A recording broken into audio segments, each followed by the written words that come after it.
Olá, boa noite. Vamos começar agora a nossa primeira live desse canal, a primeira live desse perfil Quem Sobreviverá. Hoje nós vamos estar aqui com a Natália Giro. Eu, Mara Sampaio e a Natália Giro somos parceiras nesse perfil e vamos estar falando com vocês sobre psicodrama, futuro do trabalho.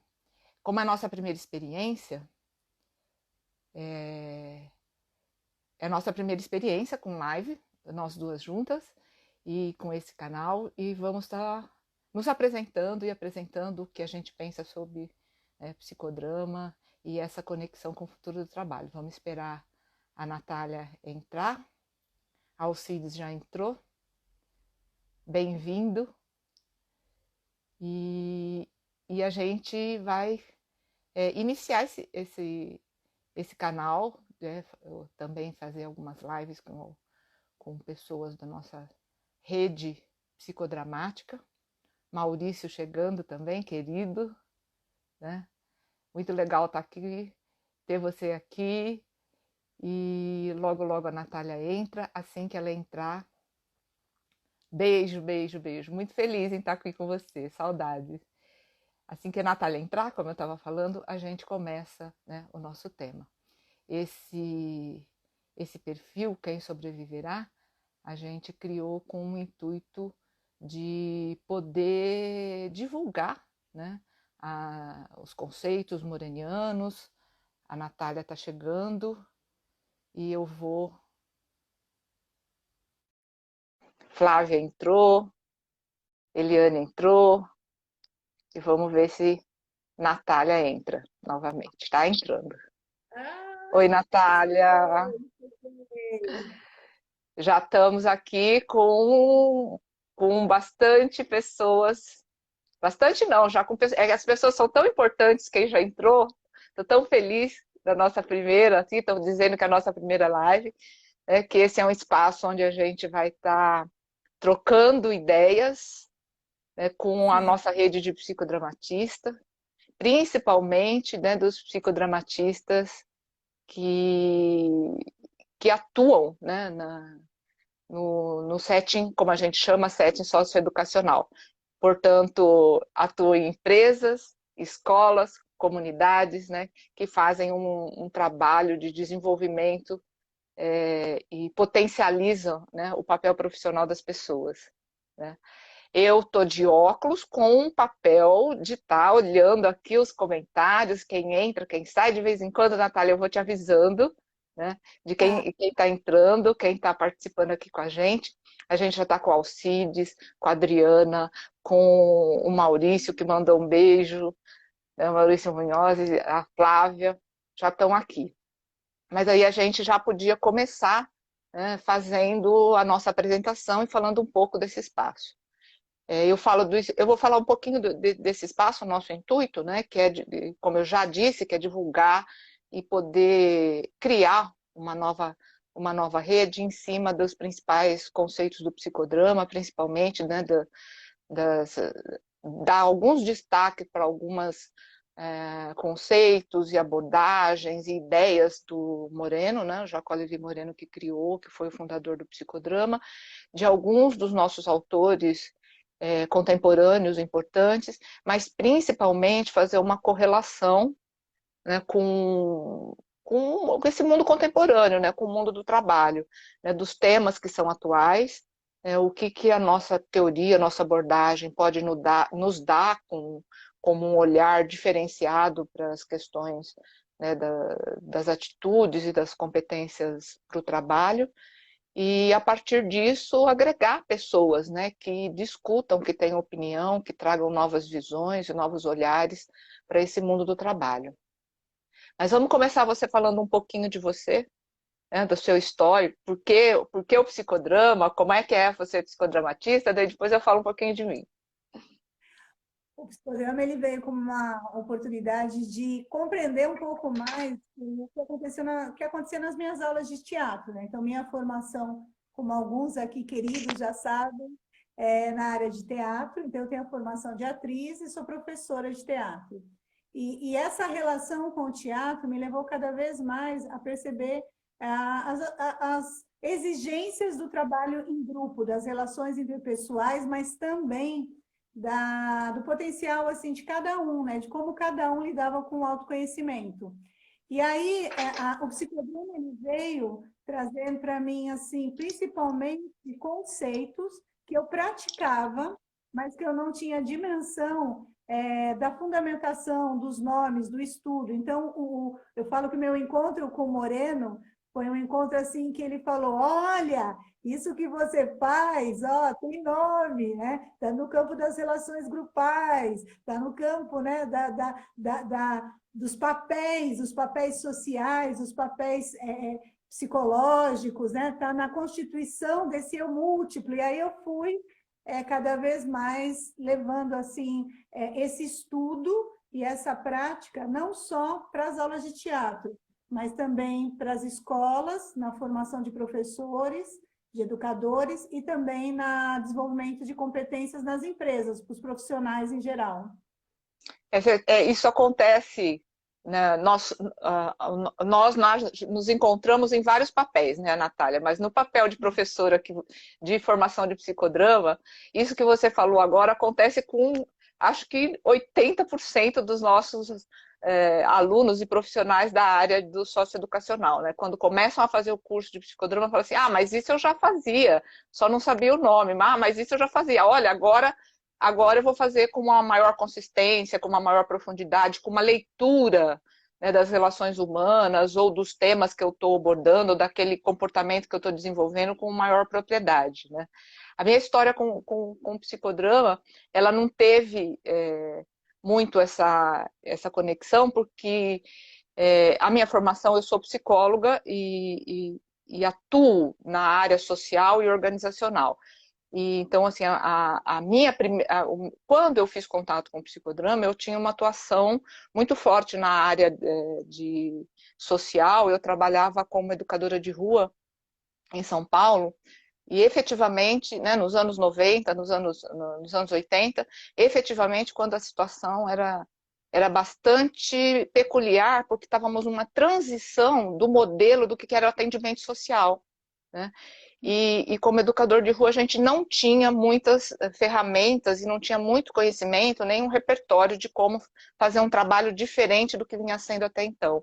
E foi aí que eu fui fazer o curso de psicodrama, por recomendação e por ver a prática de alguns colegas que já tinham a formação em psicodrama, que era completamente efetivo, né, e atrativo para lidar, né, com jovens em situação de rua. Então foi assim, né, tudo eu aprendi durante a formação. E de lá para cá, né, logo em seguida, eu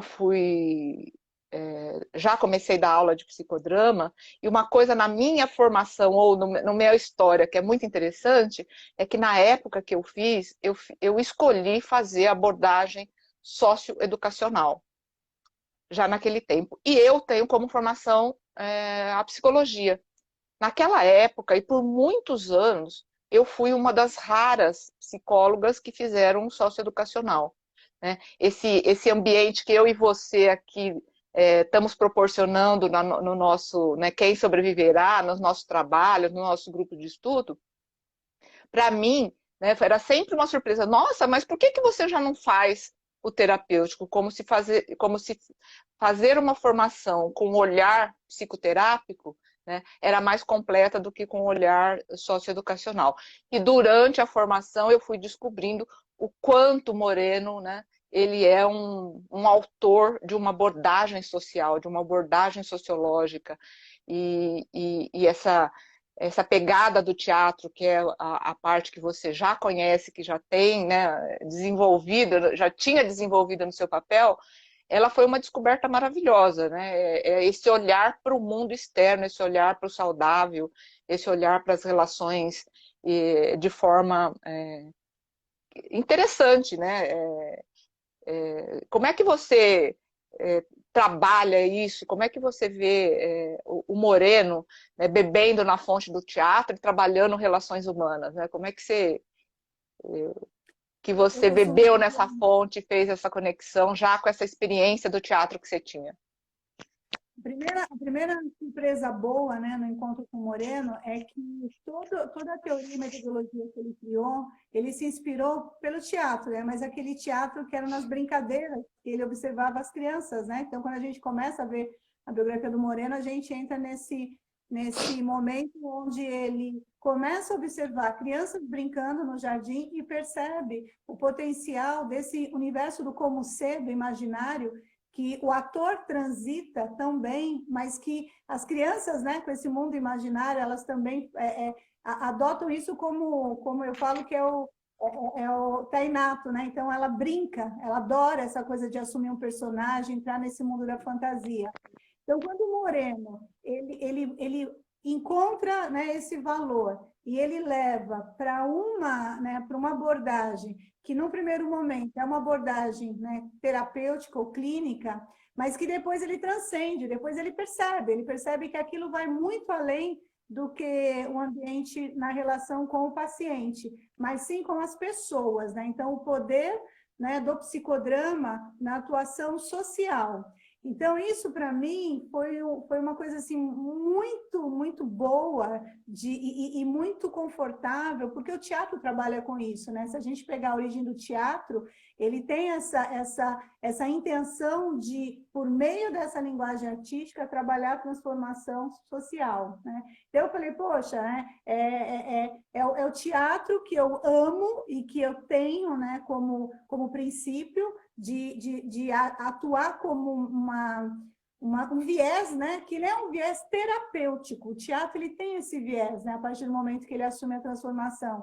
E eu tenho uma metodologia, uma abordagem teórica que me dá condições também de trazer conceitos e novos olhares. Então, isso foi muito legal. E aí, quando você fala, né, das falas que vinham assim, né, mas você é psicóloga e você atua no sócio, eu enfrento muito isso hoje na educação, quando na educação eu falo assim, mas você não é psicóloga, né? Ou alguém que eu vou trabalhar na formação fala assim, mas nós não somos psicólogos. E aí, o que eu acho muito interessante desse estudo moreniano é a capacitação que a gente não fica brigando, né? De quem é de quem o espaço, né? Ou o espaço é meu ou é seu, é do psicólogo ou do educador, né? É daquele que tem uma habilidade validada por uma instituição ou não. Na realidade, a gente respeita o espaço de cada um, mas somos todos profissionais, e é assim que eu vejo, né? Olhando para o humano, olhando para as pessoas e olhando para as relações que elas estabelecem com o outro, mas a partir disso, como ela estabelece consigo mesma. Então, para mim, assim, essa abordagem, ela me aproxima cada vez mais do que o teatro sempre me aproximou, que é estar com pessoas, olhar para pessoas, fazer trabalho com pessoas. É É, isso. você me lembrou agora né, um pouco de falar, né, que espaço é esse que tem e as portas que o psicodrama abre, né? Então, como é que é o psicodrama hoje no mundo, né, no mundo do trabalho, né? O que é o psicodrama hoje nas empresas? Eu comecei como eu falei, no social, e depois, por mudança de carreira, fui trabalhar em organizações e fui trabalhar especificamente com atitude empreendedora, né? Desenvolver atitude empreendedoras, e isso também foi uma novidade para mim. Já tinha uma formação do psicodrama, eu já dava aula de psicodrama. Na época, o meu início como docente de psicodrama, né, e de data foi pela sociometria. Né? Então, é a minha paixão é a sociometria. Por isso, vocês já vão saber, né, por que nós estamos aqui. Né? A gente descobriu essa paixão, eu e Natália.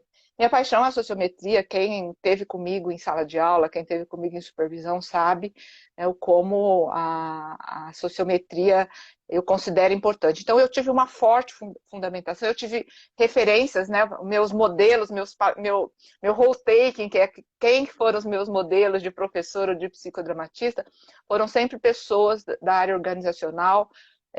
Eu fui monitora de sociometria com o Ferrara, a minha formação foi na BPS, e tenho essa influência forte dele de estudar, de ter referência filosófica, de ter referência na sociologia, porque num ambiente da educação, que você depois vai falar um pouquinho, que eu vou te perguntar isso.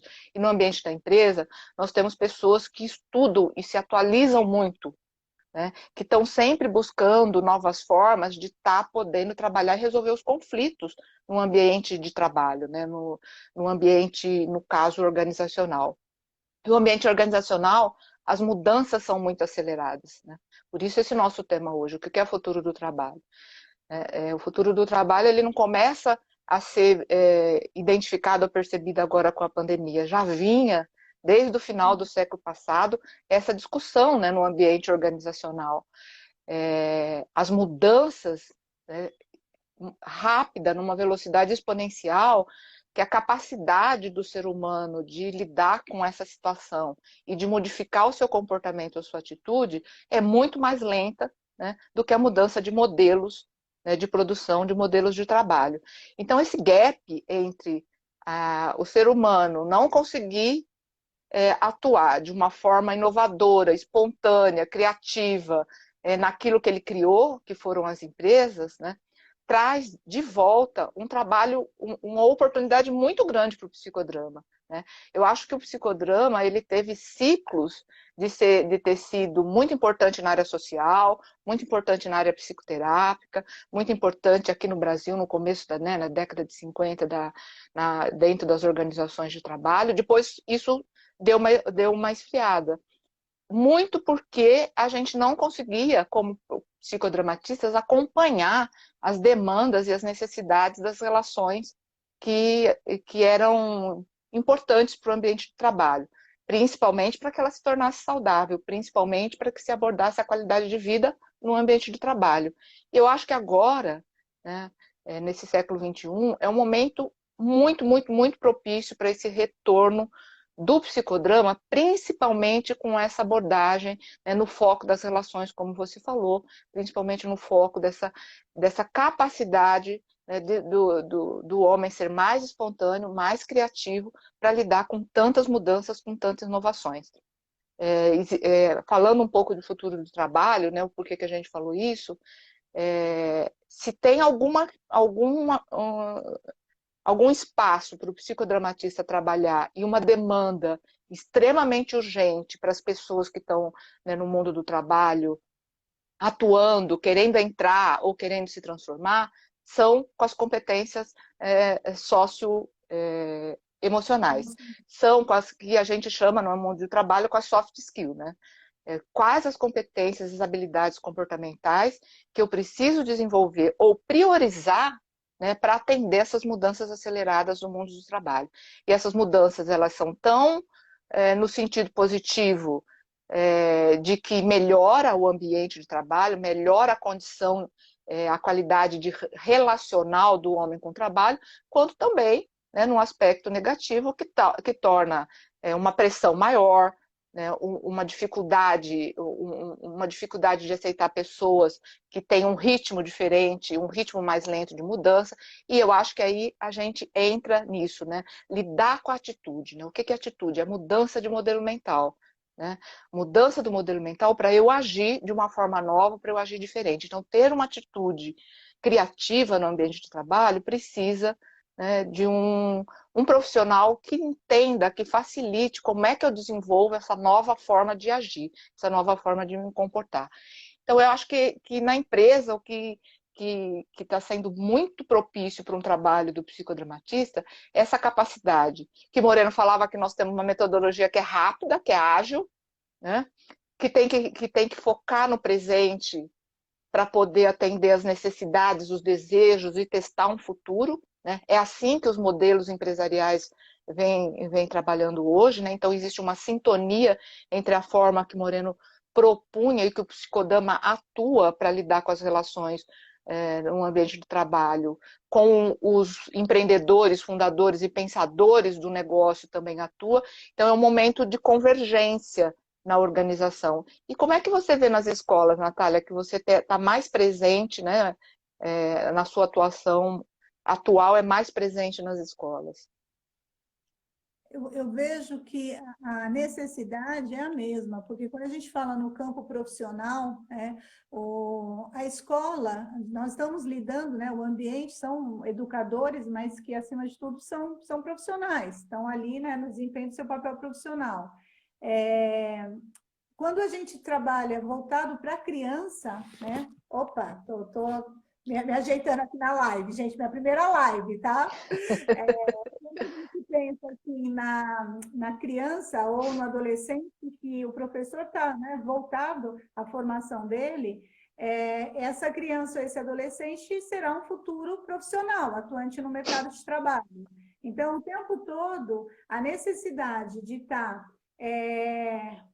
coerente com o que o mundo profissional hoje, o mundo do trabalho está pedindo, ele é fato, é relevante, isso precisa. Né? Então, quando a gente fala de criatividade, essa criatividade, ela precisa tanto ser desenvolvida para os educadores, nós educadores precisamos exercitar, treinar mais nossa espontaneidade, isso é muito legal, porque Moreno fala isso, né? Moreno, ele na sua obra, ele vai falar sobre o treino da espontaneidade. Ele usa até um termo que pode ser um termo até assim que a gente não curta muito, que é adestramento, mas é assim, ele fala dessa capacidade que nós temos de treinar, de exercitar uma espontaneidade e alcançar essa relação espontaneidade e criatividade, né? Que é aquilo que resulta, né, do processo seu espontâneo. Então, aquele ato criativo, aquela ação criativa, ou atitude, como você falou, ela vem de uma relação entre a espontaneidade e a criatividade presente em mim, em você, em qualquer um, né? Independente de classe social, de intelecto, né, de região, de formação acadêmica ou não. Mas, assim, como é que nós podemos desenvolver isso? Então, a primeira coisa que eu acho fundamental é isso. No mundo da escola, como a gente fala, que novamente eu ressalto, não é diferente do mundo de qualquer outro ambiente de trabalho, a gente precisa investir mais nesse profissional, porque os espaços que ele tem para que ele possa experimentar, para que ele possa olhar para esse movimento ou essas ações que vai fazer com que ele encontre com esse homem criativo que existe dentro dele. Então, esse é o primeiro passo. O segundo, a partir desse encontro e dessa forma que ele vai, né, olhar para esse mundo, né, que é um mundo criativo, o mundo das relações, um mundo onde as emoções, os sentimentos, eles são tão importantes quanto a razão. Então, a gente vem de uma cultura que priorizava muito a razão, e hoje a gente está vendo assim, peraí, né? Eu sinto também, eu não só penso, logo existo, eu sinto e também eu existo ao sentir, né? Então, como é que eu transito nesse mundo criativo, nesse mundo das relações, que sou eu em relação, sou um ser social, né? Eu tenho o sócio, né? E tenho as emoções. Então, a gente fala muito de competências socioemocionais. Num primeiro momento, isso é uma loucura, né? A gente fica assim, ai, como eu falei, eu não tenho, né? Eu não tive isso na faculdade, eu não fui preparado, ou, né? Mas isso está no humano. Como a gente começa a olhar para as pessoas e começa, como eu falei, olhar para nós também nessa inter-relação e começamos a também praticar ações que vão aflorar essa criatividade, a gente consegue sentir que é possível, sim, no mundo das escolas, ter esse investimento. Mesmo a gente tendo os gaps também, como qualquer outra formação ela tem, como a gente tendo talvez os nossos medos, né? Se a gente está falando de emoção, nós temos medo, né? Somos humanos, mas é um medo que ele pode ser uma cautela, uma prudência, que ele pode levar você a buscar, né, se instrumentar, buscar trocar, buscar falar. Por isso que eu vejo que nesse eixo é os dois lados, é um investimento no profissional e é o investimento nas ações com esses alunos, nesse diálogo, nessas descobertas. É, A escola, só para complementar, a escola a gente fala muito da BNCC, né? Então, tem aí quem é educador e está aqui com a gente na live, vai falar, nossa, até aqui eu vou ouvir BNCC. Sim, BNCC existe, que é toda essa base, né, que a gente está, que toda a educação está se reestruturando, né, para ter essa base comum. E na BNCC a gente fala muito da formação integral. E formação integral, ela não pode ser confundida com aquele tempo cronos, né? Com a quantidade de horas que a gente passa num processo de educação.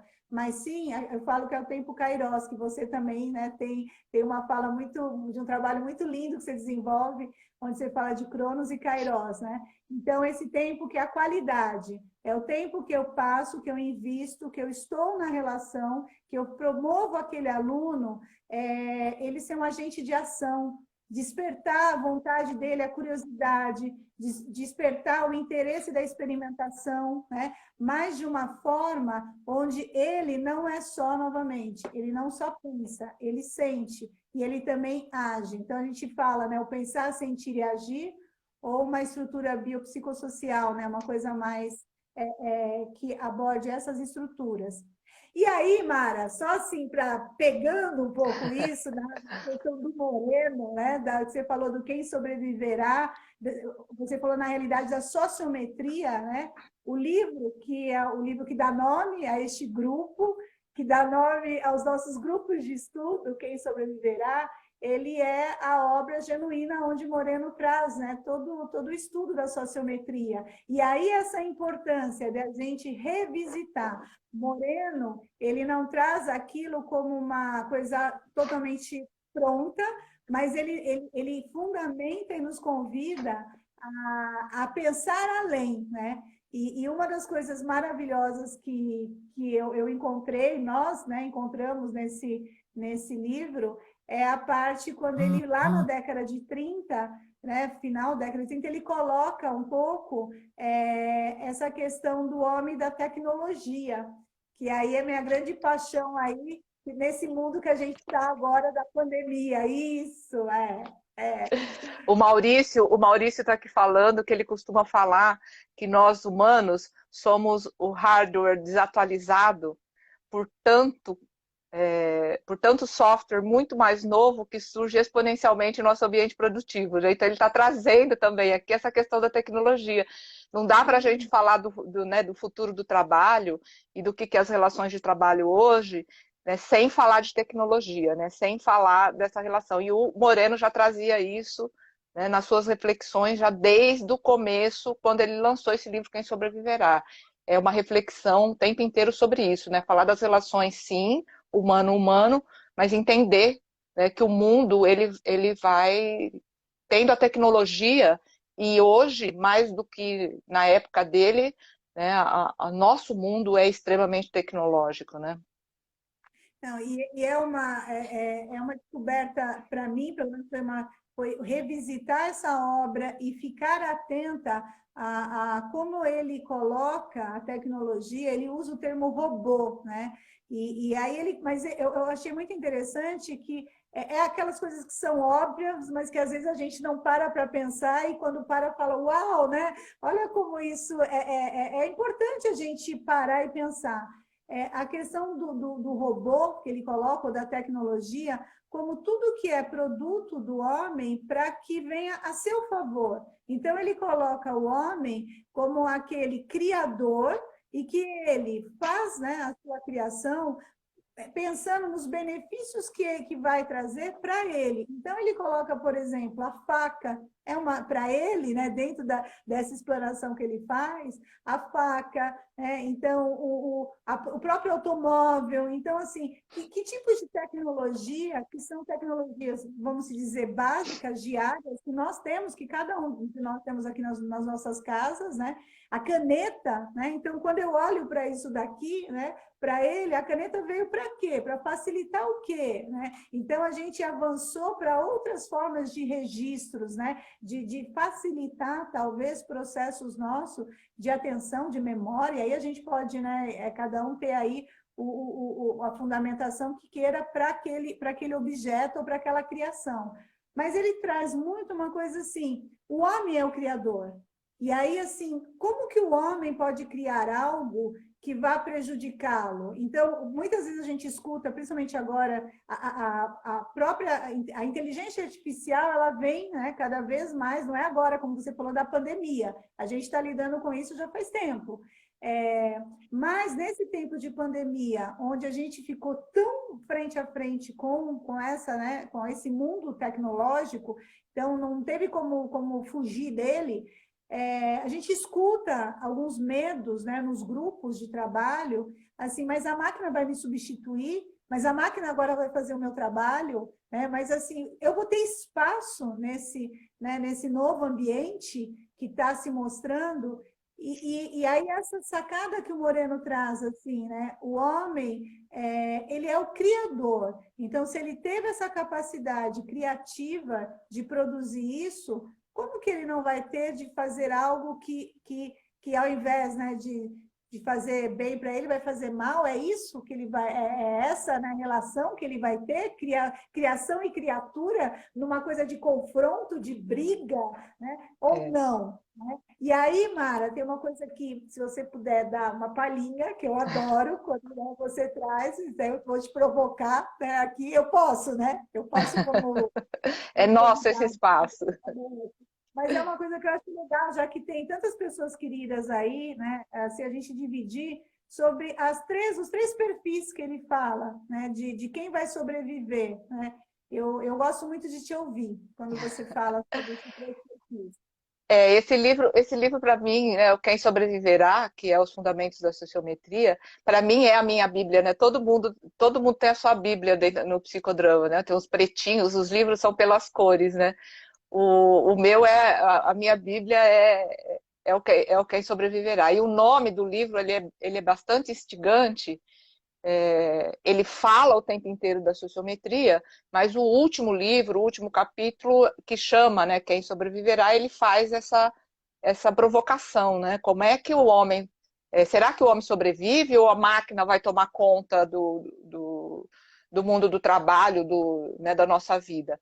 E aí a gente vê, na Natália, que esses medos humanos, que esses medos da civilização, ele existe há muitos anos, né? Então, esse medo hoje de perder o espaço para a máquina, que a inteligência artificial vai tomar conta do ambiente de trabalho, né, não é novo, porque teve, obviamente, muitos profissionais que perderam espaço para a caneta, obviamente, muitos profissionais perderam espaço, né, para o carro, porque era cavalo, e quem criava cavalo, quem cuidava do cavalo, quem dirigia o cavalo, não dirigiu o automóvel. Então, muitos profissionais perderam. A gente teve o processo, né, civilizatório com muita revolução e rebeldia contra a própria produção humana, né, a inovação tecnológica. E o que o Moreno ele fala, e que eu acho muito interessante, que é por que ele criou a sociometria, porque ele sempre questionava as formas que o homem queria se impor sobre a máquina, né? Se impor sobre a sua própria produção tecnológica. E que ele discordava, né? Então ele acha assim que a destruição, como houve antes da Revolução, né, durante a Revolução Industrial, de lá destruir a máquina, tipo, você não vai roubar o meu lugar, eu sou homem, eu te destruo, né? Não funciona.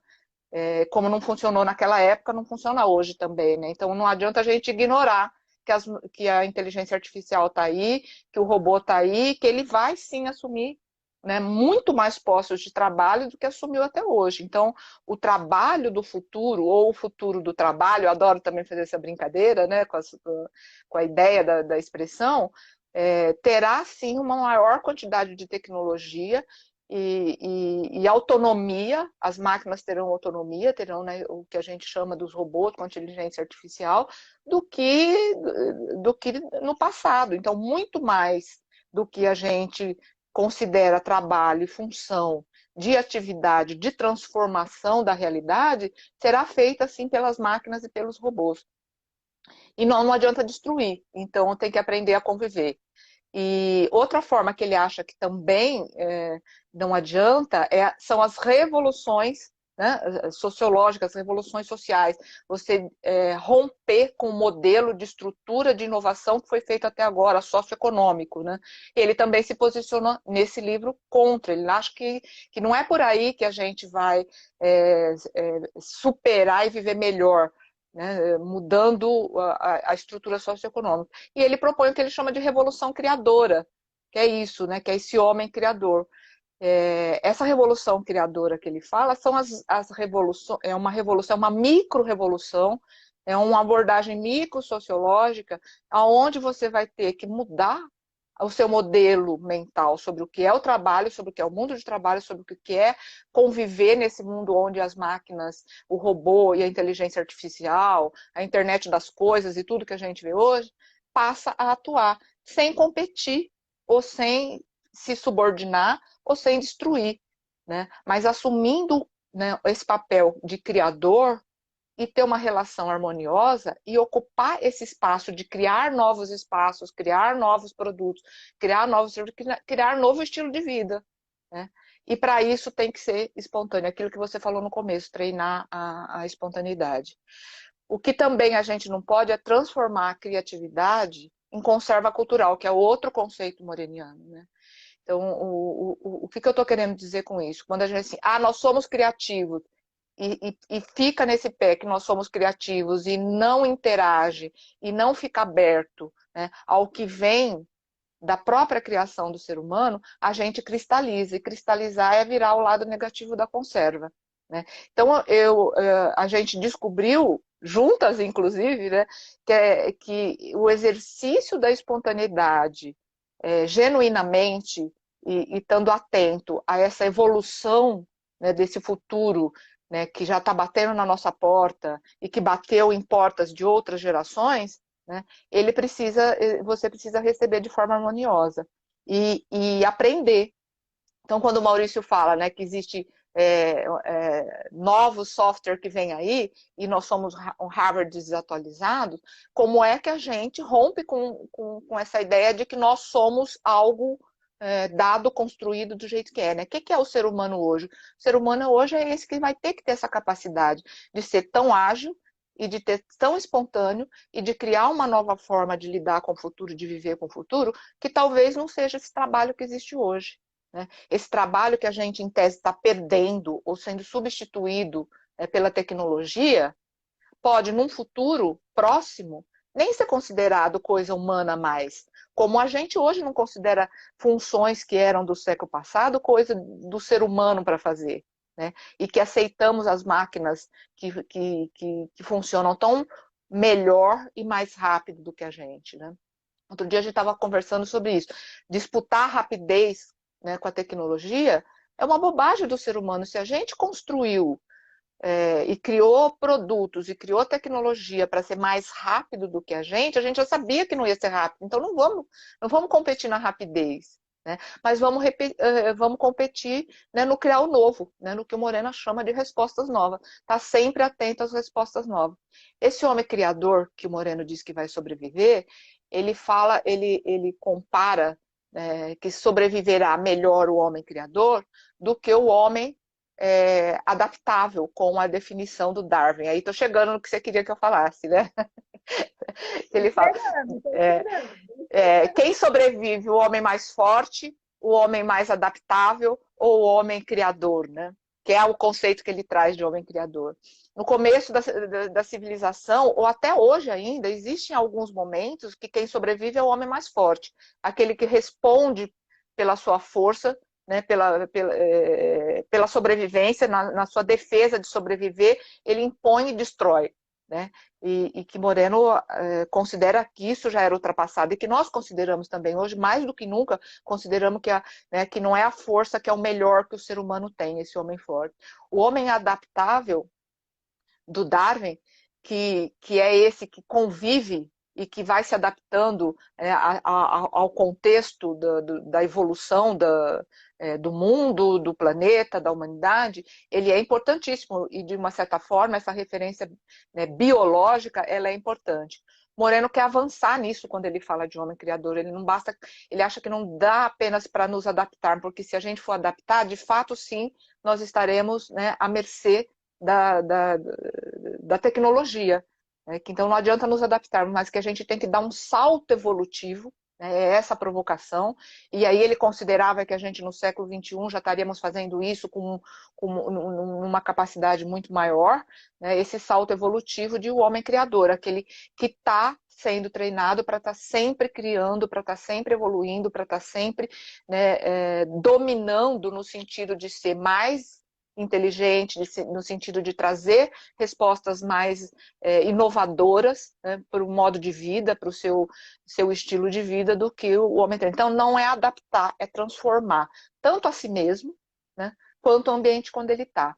O transformar a si mesmo é uma grande incógnita, né, Natália? No que a gente vai se transformar? O que é ser humano num mundo com tanta tecnologia? Agora, com a pandemia, eu estou dando uma viradinha aqui para olhar o horário, né? Já são 19h40, você acredita que já passamos 40 minutos aqui? Né? E, e aí o pessoal está aqui junto com a gente, né? Firme vendo esse bate-papo aqui. E ele está tão gostoso que eu nem vi a hora passar.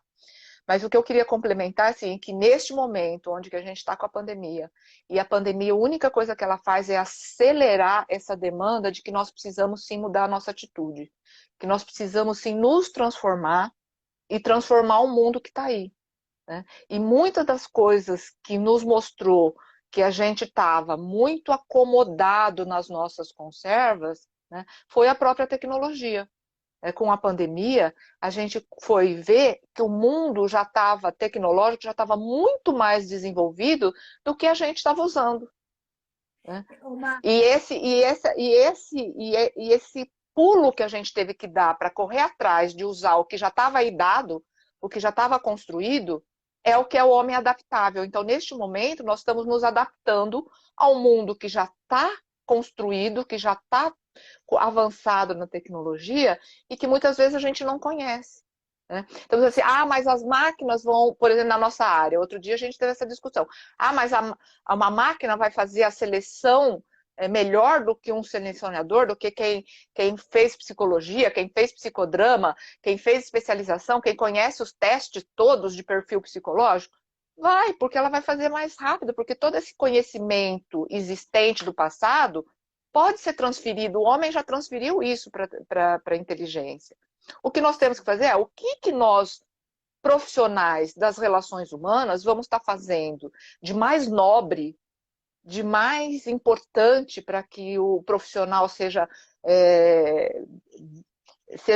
produtivo e seja saudável na sua relação com a sua empresa, com a sua escola, do que ficar fazendo a seleção, que isso sim pode ser feito, né, por um software, por um hardware de seleção, de identificação de pessoas. A gente já avança nisso com a seleção às cegas para tirar o viés que nós humanos temos.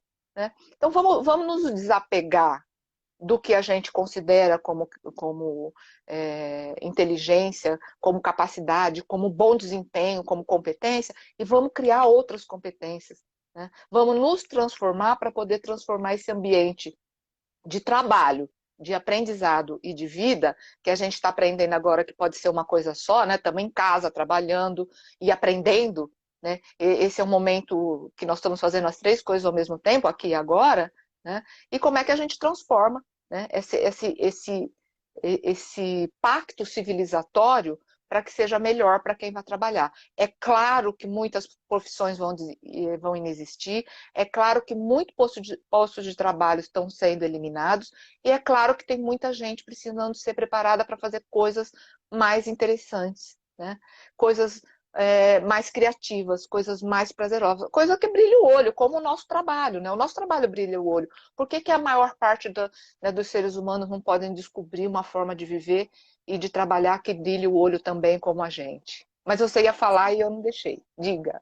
você falando assim, trazendo toda essa fala, esse histórico, eu fiquei aqui pensando, né, que nós somos exemplo vivo disso, de que a tecnologia nos tirou de um plano que até então estava a nossa cara e a gente não via, porque a gente nós tínhamos vários momentos de tomar café, né? Ali, né, tem um lugarzinho ali na região, para quem é de São Paulo, aqui na Paulista, onde a gente se encontrava ali, tomava um café, e esse bate-papo, ou vários planos, né, projetos, a gente trocava ali, né, tomando aquele café. E o mundo da tecnologia, esses grupos virtuais, né, estava existindo, já existia, mas uma demanda talvez menor, as famosas videoconferências, né, os cálculos, então, tinha, né, esse movimento da tecnologia e dos encontros virtuais. Só que a gente nunca conseguia agenda, né? Nunca a gente tinha agenda porque a gente estava naquele modelo do presencial, né? Então, a gente estava sempre postergando os nossos projetos. Aí veio a pandemia, né? Veio a pandemia e aí nos aproximamos, né? A tecnologia fez com que a gente ficasse mais próxima. E aí, nessa questão da adaptação, e da criação, o que eu acho bem legal? Essa troca, né? E esse momento de poder falar, né? E dividir com as pessoas aqui. Nós, assim, vamos nos adaptar? Vamos. Então, aqueles projetos a gente consegue fazer o virtual, tudo. Só que aí, à medida que a gente vai avançando, a gente vai descobrindo como fazer. E aí a gente vai criando, né? Então, eu lembro muito da sua fala, assim, mas como que a gente vai fazer um grupo de estudo virtual? Né? Assim, vamos pegar umas referências? A gente fala, não, vamos criar. Qual que é a estrutura que a gente acha de um grupo de estudo? Como é? E aí essa coisa do prazer que você também trouxe. O que vai dar brilho nos olhos, né? Da gente, e que a gente também vai perceber que pode vir a brilhar os olhos de outras pessoas, né?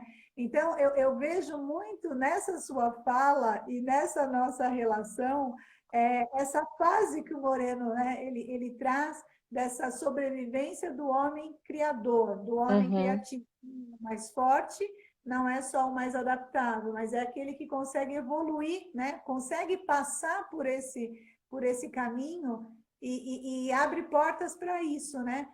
E a questão da criatividade só, do homem criador, quando eu penso assim, muito com aquele homem observador, aquele homem criador que observa também, né? Então, como é que eu observo, e aí Moreno vai falar um pouco da adequação, mas como é que eu tenho uma tomada de consciência, né, do que eu estou vivenciando, essa obra criativa, ela não está sozinha, mas ela está, né, numa relação.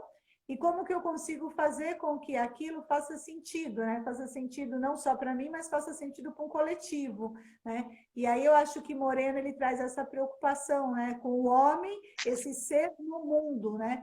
É um ser que ele tem a sua individualidade, ele carrega seus grupos, mas ele também interfere nos grupos, né? Mesmo que a gente não esteja diretamente ligado, que daí são as redes, né? Então, acho que a pandemia também trouxe esse conceito de rede que Moreno fala muito, né? Como a gente ia falar, né, do futuro do trabalho e das competências, eu acho que tem três que se destacam. O Fórum Mundial ele tem feito periodicamente as 10 habilidades top para o mundo do trabalho, para o futuro do trabalho, lança 2, 3 anos, 5 anos antes, né?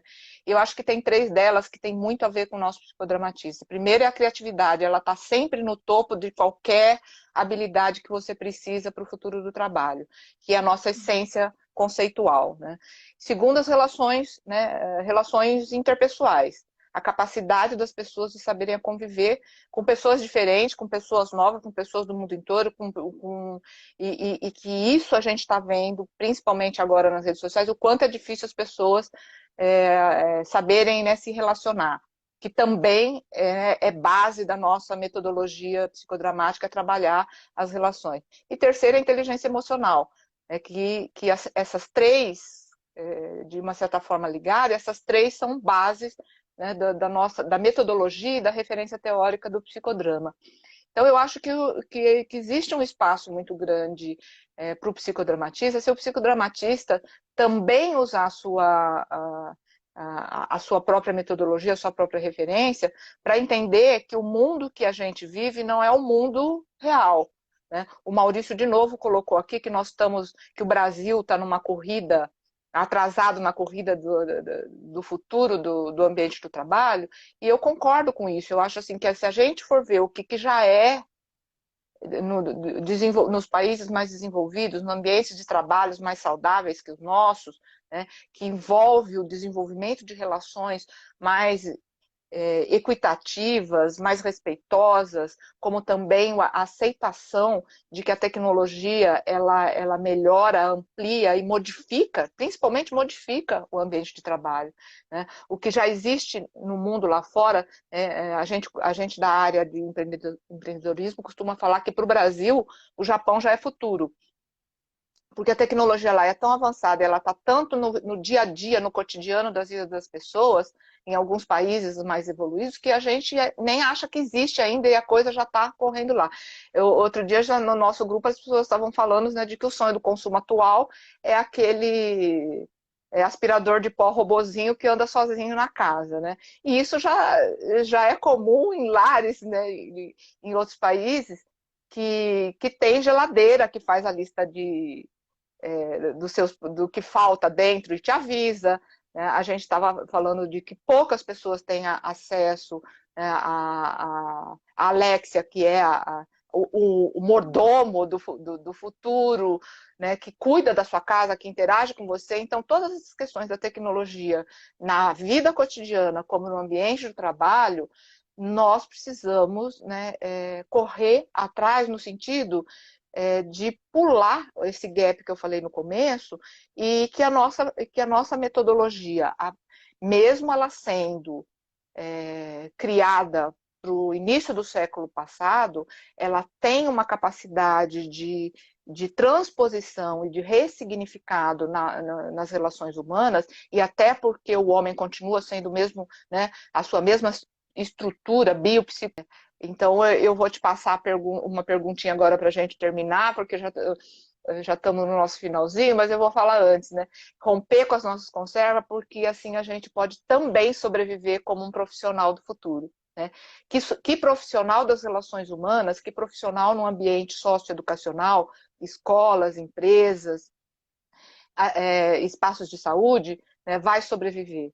Né? Vai sobreviver aquele profissional que souber lidar, né, com os conflitos, com as habilidades e souber desenvolver o profissional para esse futuro. Né? Então, é esse psicodramatista que desenvolve, aquele que traz assim, a sua base, traz sim a sua referência conceitual, mas faz pontes, se atualiza, se torna contemporâneo, né? que traz outros conhecimentos para poder atender as necessidades de quem é o outro, né? De novo a empatia, de novo, né, o conceito de Telle de Moreno, né? Que eu tenho que me colocar no lugar do outro para atender o que o outro precisa. Né? E o outro, nesse momento, é o trabalho do futuro, que é completamente do trabalho de hoje. Nós estamos precisando começar a pegar a nossa bagagem para atender esse trabalho do futuro. E eu acho que a gente dá conta. Natália, a pergunta final, aquela pergunta que eu vou adorar fazer para você. Que psicodrama vai sobreviver? Para a gente terminar aqui, né?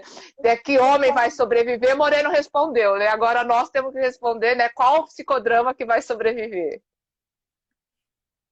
Eu penso que, pegando tudo que a gente vem conversando, estudando e aquilo que eu acredito, vai sobreviver o psicodrama que for, ou que estiver sob o comando, né, ou quem estiver à frente daquele psicodrama, alguém que treina a sua espontaneidade. Então, vai sobreviver o psicodrama que tiver um psicodramatista que desenvolve e treina a sua espontaneidade. Eu acho que a gente aqui fez assim, só faltou mesmo o café, né? Mas a gente começou com esses nossos cafés pela cidade. Né? Hoje eu fiz uma caminhada por aqui, passei em muitos dos cafés que a gente visitou e foi. E esse café foi melhor porque tem assim pessoas queridíssimas que tiveram presente aqui com a gente. Maurícia, a Rene, que está aqui mandando beijo para você e para mim, que eu peguei os beijos para mim também aqui, todos os beijos que estão mandando é um beijo para nós. Né?